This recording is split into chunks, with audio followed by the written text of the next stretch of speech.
Hello everyone. यह video class twelfth chemistry के लिए है और इस वीडियो में हम देखेंगे इम्पोर्टेंट व्हाट हैपन व्हेन, क्या होता है जब। और ये question UP board UP board 2025 के लिए बहुत ही इम्पोर्टेंट है। देखिए इसमें पहला क्या होता है दिया है, ग्लिसरॉल को ऑक्जेलिक अम्ल के साथ गर्म करते हैं। Glycerol is heat with oxalic acid. देखिए ग्लिसरॉल का फॉर्मूला होता है CH2OH single bond CHOH single bond CH2OH। ये ग्लिसरॉल का फॉर्मूला है। ऑक्जेलिक अम्ल के साथ इसे गर्म करना है तो ऑक्जेलिक अम्ल होता है COOH सिंगल बॉन्ड COOH। ये ऑक्जेलिक अम्ल होता है। और जब हम इसको 100 से 110 डिग्री C पर गर्म करेंगे तो यहाँ से ये एक H2O मॉलिक्यूल निकलेगा, एक H2O का अणु निकलेगा। तो क्या बनेगा, CH2O, यहाँ बॉन्डिंग हो जाएगी OC की, C के साथ जुड़ा है COOH और यहाँ C के साथ जुड़ा है CHOH, ठीक है ना। और यहाँ फिर जुड़ा है CH2OH और इसका नाम होता है glycerol mono oxalate. Glycerol mono oxalate, ये इसका फॉर्मूला नाम है। आगे फिर से गर्म करेंगे तो यहाँ से ये निकलती है CO2। ये CO2 यहाँ से निकल जाएगी और ये जो H है ये जा कर के इस C के साथ बंध बना लेगी, बॉन्डिंग कर लेगी। तो इस तरीके से बनेगा CH2O OCH और नीचे यहाँ बॉन्डिंग है CHOH और फिर इससे बॉन्डिंग है CH2OH और इसका नाम होता है ग्लिसरॉल मोनो फॉर्मेट। ये ग्लिसरॉल मोनो फॉर्मेट होता है। आगे ग्लिसरॉल मोनो फॉर्मेट की जल अपघटन करेंगे, हाइड्रोलिसिस करेंगे और उसके लिए उपयोग करेंगे अम्लीय जल। तो यहाँ पर हम क्या करेंगे, जल अपघटन, हाइड्रोलिसिस करेंगे। तो हाइड्रोलिसिस से यहाँ से बॉन्ड टूटेगा, बॉन्ड फिजन यहाँ से होगा और जल से H+ इधर जुड़ेगा और OH- इधर जुड़ेगा। तो इस तरीके से क्या बनेगा, ये CH2OH single bond CHOH single bond CH2OH। ये H जब O से जुड़ेगी तो CH2OH। तो ग्लिसरॉल हमें फिर से प्राप्त हो जाएगा, ये ग्लिसरॉल फिर से प्राप्त हो जाएगा और साथ में देखिए ये क्या बना, HCOOH, तो HCOOH। तो ये क्या होता है, फॉर्मिक अम्ल, ये होता है फॉर्मिक अम्ल। और ये जो अभी हमने रिएक्शन पढ़ी है ये फॉर्मिक अम्ल बनाने की प्रयोगशाला विधि भी है, प्रयोगशाला विधि भी है। ये लेबोरेटरी मेथड भी है फॉर्मिक एसिड बनाने का। तो वहाँ भी आपको यही लिखनी है। चलिए नेक्स्ट क्वेश्चन है, एथिल एमीन पर सोडियम नाइट्राइट तथा हाइड्रोक्लोरिक अम्ल की क्रिया होती है। Sodium nitrite and hydrochloric acid react with ethyl amine. तो देखिए यहाँ एथिल एमीन की रिएक्शन करानी है तो एथिल एमीन होता है C2H5NH2, ये एथिल एमीन होता है और इसकी रिएक्शन हमें करानी है सोडियम नाइट्राइट। सोडियम नाइट्राइट का सूत्र होता है NaNO2 और हाइड्रोक्लोरिक अम्ल का सूत्र होता है HCl। तो यहाँ से सोडियम नाइट्राइट और HCl जब रिएक्शन करते हैं तो यहाँ से देखिए ये बनता है HNO2 और इसका नाम होता है नाइट्रस अम्ल, इसका नाम होता है नाइट्रस अम्ल। ठीक है ना, और क्या बनेगा NaCl, तो NaCl यहाँ से माइनस हो जाएगा और ये HNO2 नाइट्रस अम्ल इस एथिलएमीन से रिएक्शन करेगा। कैसे रिएक्शन करेगा और क्या क्या प्रोडक्ट यहाँ बनेंगे देखिए, C2H5NH2 को हमने ऐसे लिख लिया और यहाँ जो ये नाइट्रस अम्ल है इसकी संरचना होती है इस तरह की, इसकी स्ट्रक्चर कुछ इस तरह की होती है ना। एक O N के साथ डबल बॉन्ड से जुड़ी है और फिर जो एक O और H बचता है, यानी जो OH बचता है वो N के साथ एक सिंगल बॉन्ड से जुड़ा हुआ है, ठीक है ना। तो ये दोनों की स्ट्रक्चर है। अब बॉन्ड इनके यहाँ से टूटते हैं ये ऐसे, फिर एक बॉन्ड इसका यहाँ से ये टूटता है, तो ये क्या बन रहा है इधर देखो C2H5 और यहाँ से OH, तो एक तो बनेगा C2H5OH प्लस NN मिल के बना लेंगे N2, ये नाइट्रोजन गैस है, और यहाँ से H2 और O मिल के बनाएंगे H2O, ठीक है। तो यानी इस रिएक्शन में क्या बनेगा एथिल एल्कोहल, तो यहाँ बनेगा एथिल एल्कोहल। चलिए नेक्स्ट क्वेश्चन। नेक्स्ट क्वेश्चन है एथिल एल्कोहल को सांद्र सल्फ्यूरिक अम्ल के साथ 140 डिग्री सी पर गर्म करते हैं। Ethyl alcohol is heat with concentrated sulphuric acid at 140 degree C. ये क्वेश्चन 2016 और 2024 में आ चुका है, यूपी बोर्ड 2016 और 2024 में ये आ चुका है। तो देखिए यहाँ हमें लेना है एथिल एल्कोहल, तो ये हो गया हमारा एथिल एल्कोहल। तो एथिल एल्कोहल के यहाँ पर दो अणु लोगे, दो मॉलिक्यूल लोगे, तो ये ले लिए हमने दो अणु, ठीक है, एक ही हो गया एक ही हो गया। दूसरे अणु को थोड़ा उल्टा करके लिखेंगे और इसको हमें गर्म करना है सांद्र यानी कंसंट्रेटेड H2SO4 के साथ 140 डिग्री सी पर। तो यहाँ गर्म करने से ये निकल जाएगा H2O, तो यहाँ क्या निकल जाएगा H2O, तो बचेगा क्या, यहाँ बचेगा C2H5O, C2H5O और यहाँ बचेगा C2H5, ठीक है ना। तो ये क्या बनाएगा, ये बनाएगा डाई एथिल ईथर, तो इस तरह यहाँ बनेगा डाई एथिल ईथर। अब देखिए यहाँ जो टेम्परेचर दिया है वो दिया है 140 डिग्री सी। अगर यहाँ टेम्परेचर 140 डिग्री सी से ज़्यादा हो, जैसे 170 डिग्री सी हो, तब क्या होगा, तो तब देखिए क्या होगा।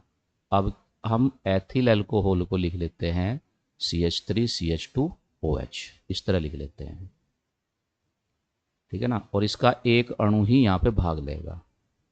अब यहाँ इसको हमें गर्म करना है सांद्र H2SO4 के साथ 170 डिग्री सी पर। जब टेम्परेचर ज़्यादा होता है, ताप ज़्यादा होता है, तो एक ही एथिल एल्कोहल अणु से जल का अणु निकलता है, ठीक है। तो इस कार्बन से तो निकलेगी OH और दूसरी कार्बन से निकलेगी H और उस तरह बनेगा एक H2O का अणु। तो यहाँ क्या बचेगा CH2, यहाँ क्या बचा CH2, तो CH2 है ना, और इनके बीच में होता है डबल बॉन्ड और इसका नाम होता है एथी, सामान्य नाम होता है इसका एथिलीन। तो यानी यहाँ पर क्या बनेगा एथिलीन बनेगा जब टेम्परेचर 170 होगा, और जब 140 होगा तब क्या बनेगा डाई एथिल ईथर। चलिए नेक्स्ट क्वेश्चन। एथिल एल्कोहल को आयोडीन तथा सांद्र कास्टिक सोडा विलयन के साथ गर्म करते हैं। Ethyl alcohol is heat with iodine and concentrated caustic soda solution. तो देखिए एथिल एल्कोहल होता है C2H5OH और इसको हमें गर्म करना है आयोडीन और कास्टिक सोडा, कास्टिक सोडा होता है NaOH। तो इसके साथ गर्म करेंगे तो ये एक आयोडोफॉर्म रिएक्शन है, आयोडोफॉर्म अभिक्रिया है, ये एक आयोडोफॉर्म अभिक्रिया है और इस अभिक्रिया में आयोडोफॉर्म बनता है और आयोडोफॉर्म का सूत्र होता है CH3, ये आयोडोफॉर्म होता है। अब देखिए साथ में क्या क्या बनेगा। यहाँ 2 कार्बन थी तो 2 में से 1 कार्बन हमारी उपयोग हो गई तो 1 कार्बन बची, तो 1 कार्बन वाला कार्बोक्जिलिक अम्ल बनेगा, यानी क्या बनेगा, फॉर्मिक अम्ल बनेगा। अब लेकिन यहाँ पर हम NaOH भी उपयोग कर रहे हैं जो कि क्या है, एक अक्षार है, बेस है, ठीक है ना। तो एसिड और ये बेस दोनों रिएक्शन करेंगे और क्या बनाएंगे, सोडियम फॉर्मेट। यहाँ पर क्या आ जाएगा, Na आ जाएगा। तो इस तरह यहाँ क्या बन जाएगा, सोडियम फॉर्मेट। तो यहाँ बन जाएगा सोडियम फॉर्मेट, ठीक है ना। ये एक धातु है, मेटल है, और ये एक अधातु यानी नॉन मेटल है, तो दोनों रिएक्शन करेंगे तो NaI भी बनेगा। और जब यहाँ OH होता है रिएक्टेंट यानी अभिकारक में, तो यहाँ वाटर भी बनेगा, ठीक है। तो ये आयोडोफॉर्म अभिक्रिया है। क्वेश्चन को ऐसे भी पूछा जा सकता है कि आयोडोफॉर्म अभिक्रिया पर टिप्पणी कीजिए, है ना, right A short note on iodoform reaction. तो ऐसे भी क्वेश्चन आ सकता है। चलिए नेक्स्ट क्वेश्चन है क्वेश्चन नंबर 5। निम्न अभिक्रिया में ABCD का नाम तथा सूत्र लिखिए। Right the name and formula of ABCD in the following reaction. ये 4 रिएक्शन यहाँ पर दी हुई हैं, तो 4 रिएक्शन में हमें बताना है कि यहाँ A क्या होगा, यहाँ B क्या होगा, यहाँ C क्या होगा और यहाँ ये D क्या होगा, ठीक है। तो पहली रिएक्शन लेते हैं। तो इस रिएक्शन में देखिए ये क्या है, ये एक एमीन है, ये क्या है यहाँ पर, एक एमीन। और इसमें जो बन रहा है वो क्या है, एक एल्कोहल।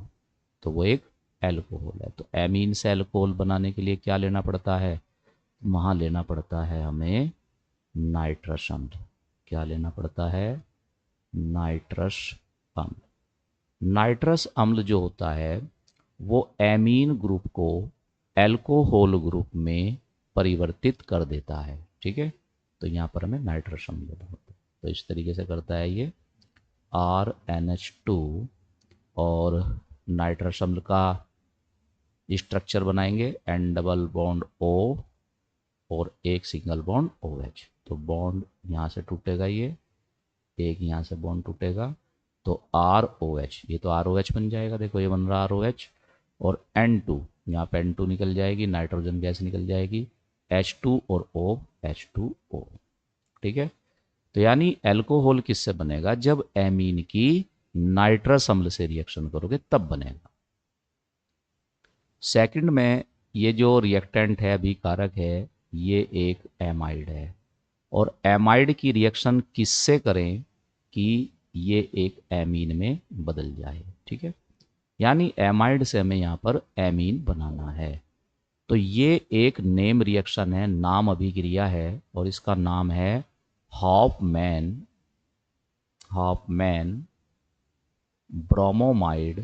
ब्रोमोमाइड अभिक्रिया। हॉफमैन ब्रोमोमाइड अभिक्रिया, ये इस अभिक्रिया का नाम है। तो इस अभिक्रिया में होता क्या है, यहाँ पर जो एमाइड होता है कोई, उसकी ब्रोमीन और KOH के साथ रिएक्शन कराई जाती है। किसी एमाइड की रिएक्शन कराई जाती है ब्रोमीन और KOH के साथ। तो इससे क्या बनता है, यहाँ से ये CO निकल जाता है, ये CO, और क्या बचा रह जाता है, RNH2। फिर ये CO इस KOH से रिएक्शन करके बनाता है K2CO3, ठीक है। और पोटेशियम भी है यानी मेटल भी है और नॉन मेटल भी है, तो KBr भी बनेगा। और जब OH है इसमें तो H2O भी बनेगा, ठीक है। तो B क्या होगा, तो B यहाँ पर होगा Br2 और KOH। तो यहाँ पर B क्या है, B है यहाँ पर Br2 और KOH, ठीक है। थर्ड क्वेश्चन है RCN, और यहाँ C है कोई, और बन रहा है RC OH, यानी कार्बोक्जिलिक एसिड यहाँ पर बन रहा है। तो देखिए RCN एल्किल साइनाइड में C और N के बीच में होता है एक ट्रिपल बॉन्ड, त्रिबंध होता है, ठीक है। और यहाँ हमने लिया है C, ये C लिया है, और यहाँ बन रहा है RC OH, ठीक है। तो हमें बताना है कि ये C क्या है। तो देखिए, एल्किल साइनाइड से कार्बोक्जिलिक अम्ल यदि बनाना है तो हमें एल्किल साइनाइड का जल अपघटन करना होगा। तो एल्किल साइनाइड का हमें क्या करना होगा? जल अपघटन, यानी एल्किल साइनाइड की जल से अभिक्रिया करानी पड़ेगी। और शुद्ध जल जल अपघटन नहीं कर सकता, हाइड्रोलिसिस नहीं कर सकता, इसलिए इसको अम्लीय माध्यम में लेते हैं, इसमें थोड़ा सा अम्ल मिलाते हैं।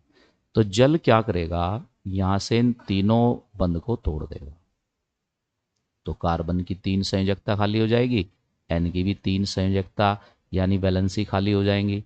तो जल से 3 OH जुड़ेंगी C पर, यहाँ 3 H2O ले लेंगे तो 3 OH तो जुड़ेंगी C पर और 3 H जुड़ेंगी N पर। तो इस तरीके से क्या बनेगा? R C triple bond N। तो जब ये बॉन्ड यहाँ से टूट जाएगा और 3 H2O के साथ इसकी रिएक्शन करोगे अम्लीय माध्यम में, तो C के साथ जुड़ेंगी 3 OH और N के साथ जुड़ेंगी 3 H। तो ये तो बन जाएगी अमोनिया, जो कि एक गैस से निकल जाएगी। और जब एक ही कार्बन पर देखो एक से ज़्यादा OH होती हैं तो वो H था ही होता है, तो इसलिए इसमें से एक ये H2O निकल जाएगा, यहाँ से H यहाँ से OH। और ये O और C एक बंद और बना करके, एक बॉन्ड और बना करके अपनी वैलेंसी को सेटिस्फाइड कर लेगा। तो तब क्या बनेगा? तब बन जाएगा यहाँ RC डबल बॉन्ड OH। ठीक है ना? तो एल्किल साइनाइड से कार्बोक्जिलिक एसिड कैसे बनता है? हाइड्रोलिसिस से बनता है, जल अपघटन से बनता है। तो इसलिए यहाँ पर C क्या हुआ? ठीक है ना, जल हुआ, H2O हुआ अम्लीय माध्यम में, तो ये यहाँ पर C होगा। क्वेश्चन नंबर 4 में ये जो आप फॉर्मूला देख रहे हैं बेंजीन रिंग और उस पर एक NH2, ये एनिलीन है, ये एनिलीन है। तो एनिलीन की NaNO2 और HCl से रिएक्शन कराई गई है 0 से 5 डिग्री C पर। तो ये एक नेम रिएक्शन है और इसका नाम है डाई एजोटीकरण। ये डाई एजोटीकरण है, एक रिएक्शन है ये डाई एजोटीकरण। और इस रिएक्शन में बनता है बेंजीन, ये हो गया हमारा बेंजीन, डाई एजोनियम, ये हो गया डाई एजोनियम, डाई एजो माने 2 नाइट्रोजन और उस पर एक प्लस चार्ज, ये हो गया डाई एजोनियम क्लोराइड, ये हो गया क्लोराइड। तो यहाँ जो D है वो क्या है? Benzene diazonium chloride. तो ये यहाँ पर D है।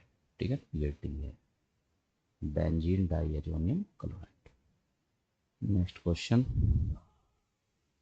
एथिल अल्कोहल की वाष्पों को 250 डिग्री सेल्सियस के रक्त तप्त एल्यूमिना पर प्रवाहित करते हैं। Vapour of ethyl alcohol are passed over red hot alumina at 250 degree C। तो यहाँ पर हमें एथिल अल्कोहल की वाष्प लेनी है, वेपर लेनी है। तो ये एथिल अल्कोहल की वाष्प, और इसको प्रवाहित करना है, पास करना है गरम एल्यूमिना के ऊपर। एल्यूमिना होता है Al2O3 और ये 250 पर हीट किया गया है। ठीक है ना? तो गरम एल्यूमिना जो होता है वो निर्जलीकारक डिहाइड्रेटिंग एजेंट का वर्क करता है। ठीक है ना, यानी ये जलकाणु निकालने का कार्य करता है। तो जलकाणु कैसे निकलेगा? ये जो कार्बन है इससे तो निकलेगी OH और इसके पास वाली जो दूसरी कार्बन है उससे निकलेगी एक H। तो यहाँ क्या बच जाएगा? CH2, यहाँ क्या बचेगा? CH2 और CH2 डबल बॉन्ड से बॉन्डिंग करेंगे तो ये बन जाएगी हमारी एथीन, और क्या निकल गया? H2O।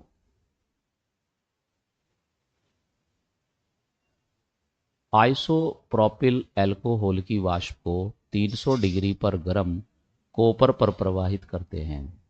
Vapour of isopropyl alcohol is passed over hot copper at 300 degree C। Isopropyl alcohol होता है CH3CH और यहाँ एक OH CH3, यह आइसोप्रोपिल अल्कोहल होता है। पहले से जो दूसरी कार्बन होती है वो आइसो होती है, और उस पर जब OH होगा और टोटल 3 कार्बन होंगे तब हम उसे कहेंगे आइसोप्रोपिल एल्कोहल। तो इसकी क्या लेनी है, हमें वाष्प लेनी है, वेपर लेनी है, और उस वेपर को हमें पास करना है कॉपर के ऊपर, और वो कॉपर है 300 डिग्री सी पर गर्म।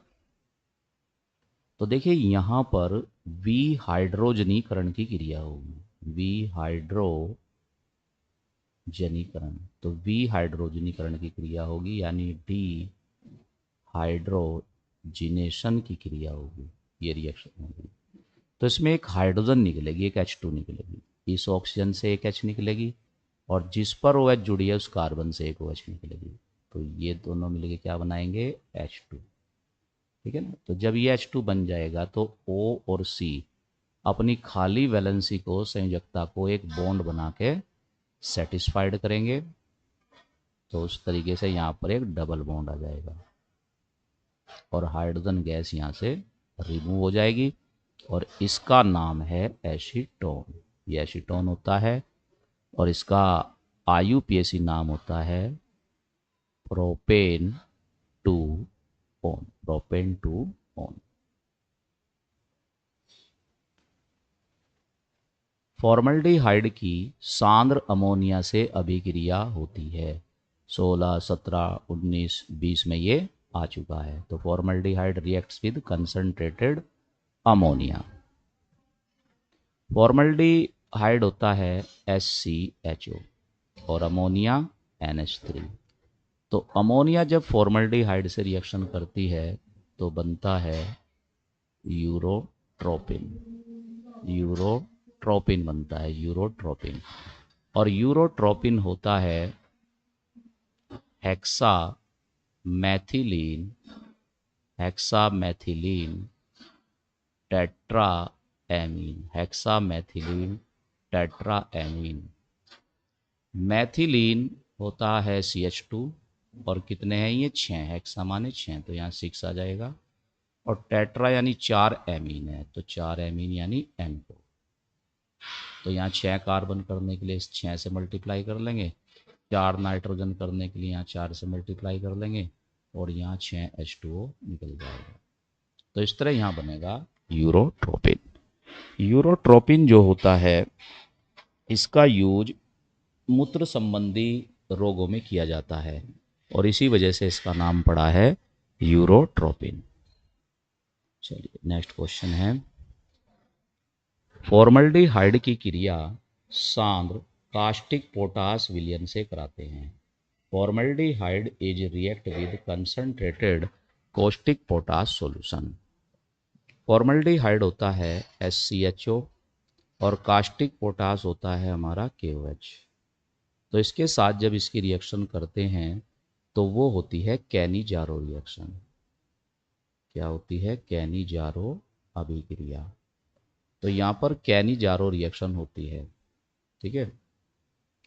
और कैनी-जारो रिएक्शन में क्या होता है, इसमें 2 अल्फा हाइड्रोजन विहीन एल्डिहाइड लिए जाते हैं, और उसकी रिएक्शन सांद्र KOH या NaOH से कराई जाती है, कंसंट्रेटेड NaOH या KOH से कराई जाती है। तो ये जो हमने 2 एल्डिहाइड लिए हैं, दोनों कैसे हैं, अल्फा हाइड्रोजन विहीन, यानी इनकी जो अल्फा कार्बन है उस पर हाइड्रोजन एब्सेंट है। तो ऐसे एल्डिहाइड हमें यहाँ पर लेने हैं कैनी-जारो रिएक्शन में।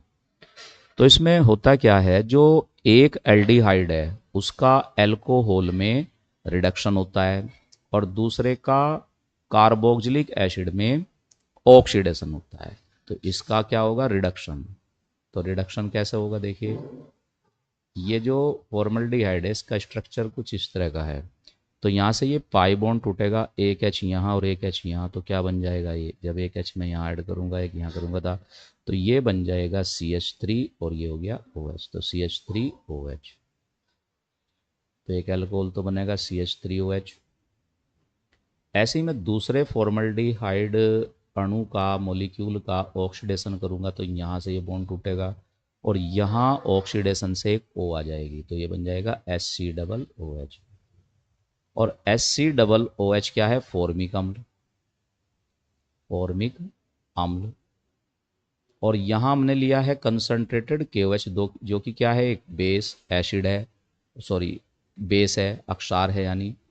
और अक्षार अम्ल के साथ अभिक्रिया करके क्या बनाता है? लवण यानी साल्ट। तो जब ये KOH से अभिक्रिया करेगा तो यहाँ से H और इससे OH निकल जाएगी और बन जाएगा HCOO। ठीक है ना? तो यहाँ क्या बनेगा? HCOO, नाम होगा पोटेशियम फॉर्मेट। ठीक है ना? तो ये रिएक्शन आपको यहाँ पर लिखनी है, ये रिएक्शन लिखनी है केवल, ये बाकी समझाने के लिए है। क्वेश्चन नंबर 10, फॉर्मल्डिहाइड की मैथिल मैग्नीशियम ब्रोमाइड के साथ अभिक्रिया कराकर उत्पाद को जल अपघटित करते हैं। देखिए 2019 में आ चुका है। React formaldehyde with methyl magnesium bromide to hydrolyse the product. तो देखिए फॉर्मल्डिहाइड हमारा होता है HC+H, और methyl magnesium bromide CH3 methyl magnesium bromide. इसे ग्रिग्नॉर्ड अभिकर्मक भी कहते हैं। इसका एक नाम ग्रिग्नॉर्ड अभिकर्मक भी है। ठीक है? तो यहाँ पर ये बॉन्ड टूट करके जाता है CH3 के साथ, तो यहाँ माइनस यहाँ प्लस, और ये पाई बॉन्ड टूट के जाता है O पर, O-C+। तो CH3 माइनस जुड़ेगा इस C+ से, MgBr+ जुड़ेगा O से। तो इस तरीके से यहाँ क्या बनेगा? CO पे माइनस है, MgBr पर प्लस है। फिर ये जो CH3 है ये C से जुड़ेगा, ये इस तरीके से। और फिर आगे कहा है कि उसका जल अपघटन करते हैं, यानी इसको हाइड्रोलाइज करते हैं, और जल अपघटन करेंगे यहाँ अम्लीय जल द्वारा, एसिडिक वाटर द्वारा। तो जब हाइड्रोलिसिस की जाएगी तो बॉन्ड यहाँ से टूटेगा और वाटर से H+ यहाँ, OH- यहाँ। ठीक है? तो ये क्या बन जाएगा? CH3CH2OH। तो यहाँ बन जाएगा ये CH3CH2OH प्लस, यहाँ क्या बनेगा? MgOH-Br, MgOH-Br। ठीक है? Magnesium hydroxy bromide. और ये क्या बन जाएगा? Ethyl alcohol. ठीक है? तो एथिल एल्कोहल बनेगा और methyl magnesium, Maithil hydroxy bromide. Next question number 11, acetone को सांद्र H2SO4 के साथ अभिकृत करते हैं। तो क्वेश्चन आ चुका है 2019-20-24। Acetone is react with concentrated H2SO4। देखिए एसीटोन होता है CH3 C+O CH3, ये एसीटोन है, और इसको हमें रिएक्ट करना है, अभिकृत करना है सांद्र H2SO4 के साथ। तो यहाँ बनता है मैसिटिलीन, यहाँ बनता है मैसिटिलीन। मैसिटिलीन क्या होता है? बेंजीन रिंग और उस पर 3 CH3, इस तरीके से, है ना? अगर ये पहली कार्बन है, ये दूसरी, तीसरी, चौथी, पांचवी, छठी, तो 1 3 5 पर क्या जोड़ना है? हमें मैथिल जोड़ना है, और इसका नाम क्या बनता है? मैसिटिलीन। मैसिटिलीन, ये इसका नाम होता है मैसिटिलीन। अब देखिए बना कैसे है, यहाँ पर इसके 3 मॉलिक्यूल लिए जाते हैं, 3 अणु लिए जाते हैं। तो मैसिटिल एसीटोन के 3 अणु लेंगे, तो C+O CH3 एक अणु हो गया। दूसरा अणु लेंगे CH3C+O CH3, दो अणु हो गए। तीसरा अणु लेंगे CH3C+O CH3। ठीक है? 3 अणु हो गए हैं। अब यहाँ से एक H2 और यहाँ से या O, एक H2O यहाँ से निकलेगा, फिर एक H2 यहाँ से और एक O यहाँ से, तो यहाँ एक H2O निकलेगा और एक H2 यहाँ से और ये O, एक H2O यहाँ से निकलेगा। तो यहाँ बचेगा CH और यहाँ बचा C डबल बॉन्ड। तो C जो है अपनी दोनों वैलेंसी को CH से सेटिस्फाइड कर लेगा, संतुष्ट कर लेगा, यानी यहाँ C और CH3 के बीच में डबल बॉन्ड आ जाएगा। ठीक है ना। तो इस तरीके से C और CH के बीच में डबल बॉन्ड आ जाएगा। और फिर CH के साथ क्या है, यहाँ C और C पर क्या है, CH3, यहाँ C के साथ क्या है, CH3, और इधर क्या बचेगा, CH, और ये CH जो है इस C के साथ डबल बॉन्ड बना लेगा। और इस C पर क्या है, फिर एक इधर इधर क्या है, फिर एक CH है, और वो CH फिर इस C के साथ डबल बॉन्ड बनाएगा, और एक CH3 ये है। तो ये बना हमारा मैशेट ग्रीन। तो इस तरीके से बनता है। नेक्स्ट क्वेश्चन है, जिंक तनु नाइट्रिक अम्ल के साथ क्रिया करता है। Zinc react with dilute nitric acid. देखिए जिंक जो होता है हमारा, वो विद्युत रासायनिक श्रेणी में, इलेक्ट्रोकेमिकल सीरीज में हाइड्रोजन से ऊपर है। इलेक्ट्रोकेमिकल सीरीज में ये हाइड्रोजन से ऊपर है। और जो धातु, जो मेटल हाइड्रोजन से ऊपर होती हैं, वे तनु यानी डाइल्यूट एसिड से हाइड्रोजन विस्थापित करती हैं, हाइड्रोजन को में डिस्प्लेस करती हैं। तो यानी जिंक भी तनु HNO3 से हाइड्रोजन को रिप्लेस करेगा, विस्थापित करेगा, और क्या बनाएगा, ZnNO3 का ट्वाइस, बैलेंस करने के लिए यहाँ 2 वैल्यू। फॉर्मल्डिहाइड की क्रिया HCN से होती है। Formaldehyde reacts with HCN। Formaldehyde होता है HC डबल बॉन्ड OH, और HCN से रिएक्शन करनी है। तो यहाँ H और Cn के बीच का बॉन्ड टूट के जाता है Cn के साथ, तो Cn माइनस H प्लस, यहाँ से पाई बॉन्ड टूट के जाता है O पर, O माइनस C प्लस, तो H प्लस जुड़ेगा O पर, Cn माइनस जुड़ेगा C पर। तो इस तरीके से क्या बनेगा, यहाँ COH Cn, नाम होगा फॉर्मेल्डिहाइड, फॉर्मेल्डिहाइड साइनोहाइड्रिन, साइनोहाइड्रिन। तो नाम बनेगा फॉर्मल्डिहाइड साइनोहाइड्रिन। फॉर्मल्डिहाइड तो हो ही गया ये, और ये आ गया साइनो, ये आ गया हाइड्रिन, फॉर्मल्डिहाइड साइनोहाइड्रिन। तो आज की वीडियो में इतना ही, और शेष जो बच गए क्या होता है जब, वो अगली वीडियो में सोल्व कराएंगे।